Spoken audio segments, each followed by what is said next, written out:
आप सभी को मेरा नमस्कार। जय श्री राम।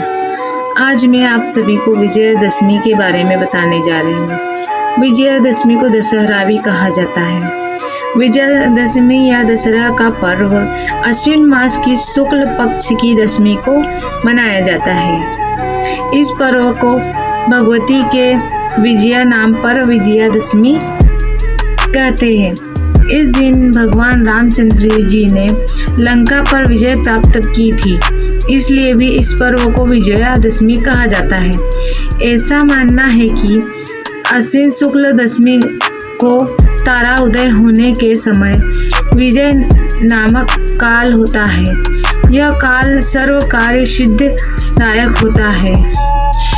बंगाल में यह उत्सव दुर्गा पर्व के रूप में बड़ी धूमधाम से मनाया जाता है। देश के कोने कोने में इस पर्व से कुछ दिन पहले ही रामलीलाएं शुरू हो जाती है। सूर्य अस्त होते ही रावण, कुंभकर्ण तथा मेघनाथ के पुतले जलाए जाते हैं। दुर्गा पूजन, अपराजिता पूजन, विजया प्रणाम, शमी पूजन तथा नवरात्र पारण, दुर्गा विसर्जन इस पर्व के महान कर्म है। क्षत्रियों का यह बहुत बड़ा पर्व माना जाता है। इस दिन ब्राह्मण सरस्वती पूजन, क्षत्रिय शास्त्र पूजन तथा वैश्य बहि पूजन करते हैं, इसलिए यह राष्ट्र पर्व माना जाता है। इसकी कथा इस प्रकार है। एक बार पार्वती जी ने शिव जी से दशहरे के त्योहार के फल के बारे में पूछा।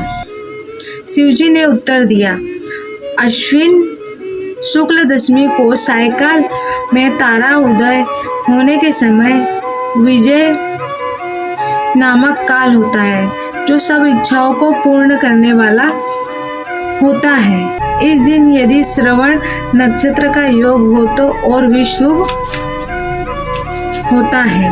भगवान रामचंद्र जी ने इस विजय काल पर लंका पर चढ़ाई कर लंका के रावण को परास्त किया था। इसमें शमी वृक्ष ने अर्जुन का गांडीव नामक धनुष धारण किया था। पार्वती जी बोले, शमी वृक्ष ने अर्जुन का धनुष कब और किस धारण किया था तथा रामचंद्र जी से कब और कैसी प्रिय वाणी कही थी, सो कृपा करके मुझे समझाइए। शिवजी ने जवाब दिया, दुर्योधन ने पांडवों को जुए में पराजित करके 12 वर्ष का वनवास तथा 13 वर्ष की अज्ञातवास की शर्त रखी थी। 13वें वर्ष में यदि उनका पता लगा लिया जाएगा तो उन्हें पुनः 12 वर्ष का वनवास भोगना होगा। इसी अज्ञातवास में अर्जुन ने अपने गांडीव धनुष को शमी वृक्ष पर छुपाया था तथा वो स्वयं वहनल्ला के वेश में राजा विराट के पास नौकरी की थी।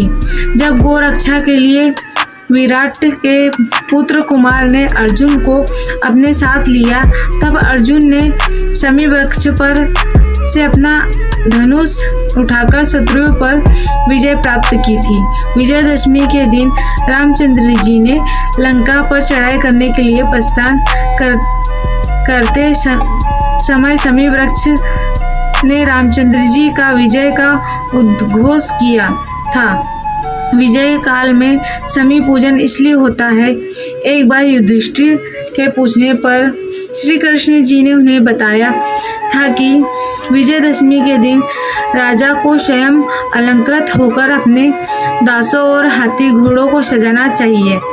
उस दिन अपने पुरोहित के साथ लेकर पूर्व दिशा में प्रस्थान करके राजा की सीमा में प्रवेश करना चाहिए तथा महावास्तु पूजा करके अष्ट दिक्पालों तथा पार्थ देवता की वैदिक मंत्रों से पूजा करनी चाहिए।